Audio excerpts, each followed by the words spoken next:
best sandwich on the planet. Welcome to Florence!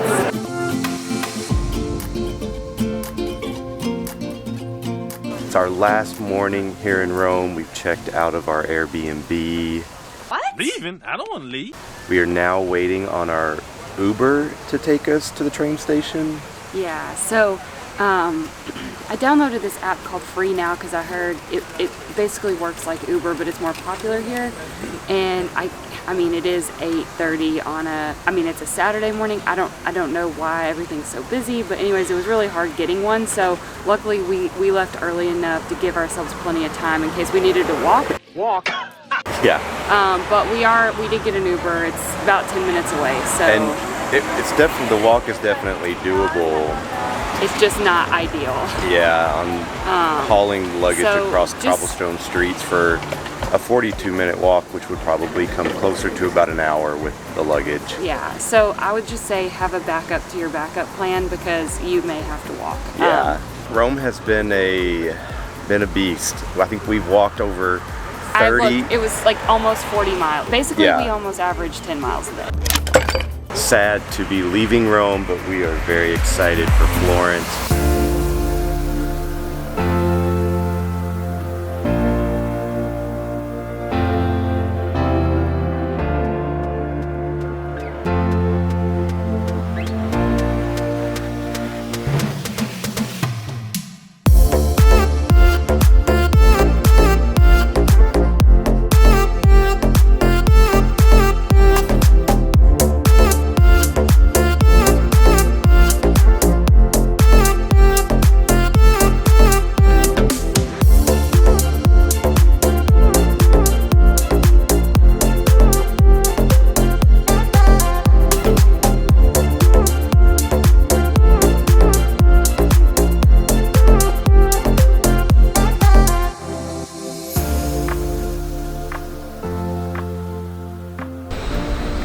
We made it to Florence.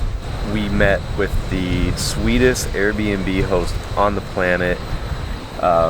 She is amazing. She let us store our bags there while she was cleaning our place. After that, we went to All'antico. Yeah, All'antico. Which is arguably the best sandwich on the planet. Really? Yeah, it's definitely the most famous sandwich place here. Yeah. And it can be a long line, but there's 3 different areas that you can get the sandwiches. Yeah. So it was like 30 minutes. If Yeah. that, I mean, it went really quick. It looked like we were going to be in line for 2 hours. Yeah, but it went quick. Don't let the line deter you because it was definitely worth going and doing it. And the experience is really cool too. Yeah. So we just ordered at All'antico. I got the last summer. I am not 100% sure what's in it, but it looks really good. I think tomatoes, some kind of cream, prosciutto. So it looks wonderful.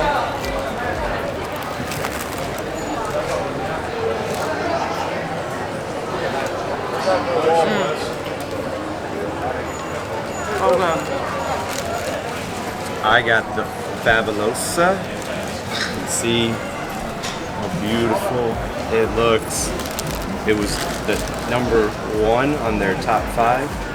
So it's warm. I can't wait to bite into this. I'm so hungry.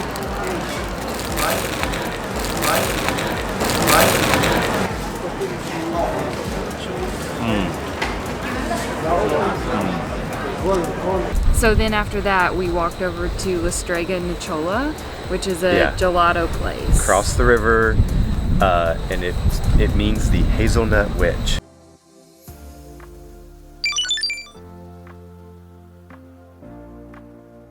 I had the Strega Nocciola, their hazelnut, and I had their Maya, which was chocolate and chili pepper, which was very different, but it was good. It had a little bit of a kick to it.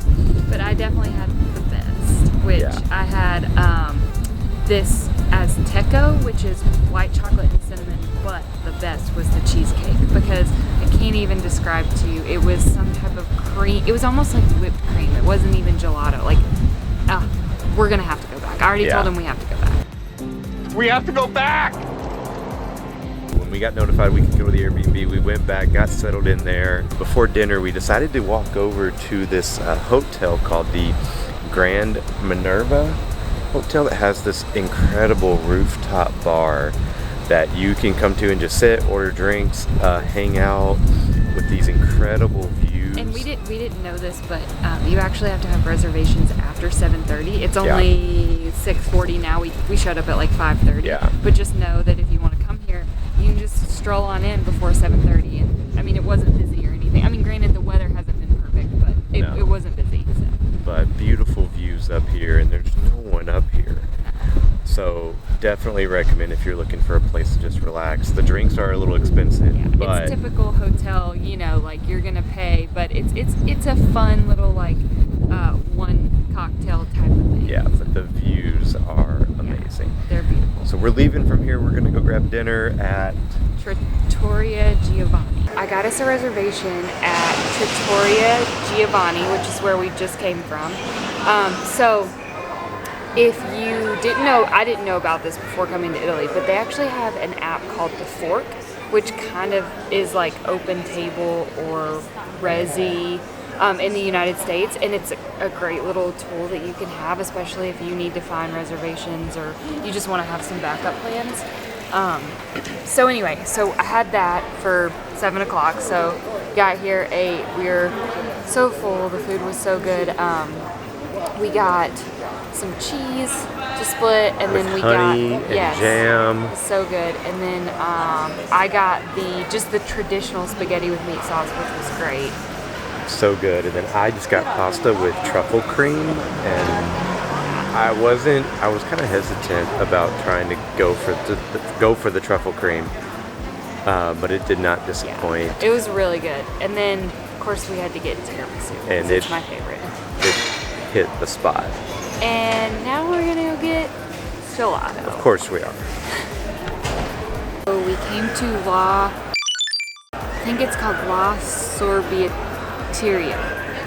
Could be totally messing that up. And I got dark chocolate and passion fruit, which I'm so excited because I've been wanting something fruity gelato-wise. Yeah, and I was gonna get, I'll melt it here. I was gonna get pistachio, hazelnut, and coffee. And then I was talking to the guy, and he was super helpful, like talking about all the different flavors. He also gave us like a full rundown of like the English version of everything. Pistachio is the best. That's the big one. And now obviously. I'm kind of sad I didn't get pistachio. And notice the color of the pistachio, brown. And then he said hazelnut's best. And then he recommended this combination. He said get pistachio, the salted milk on top, and strawberry. And he said that's the best combination. And it looks really good. And he did not lead us astray. Now we are heading back to our Airbnb to get a good night's sleep, because tomorrow we have a big day. We're going to Cinque Terre, 5 villages on the Italian coast. It's gonna be pretty epic.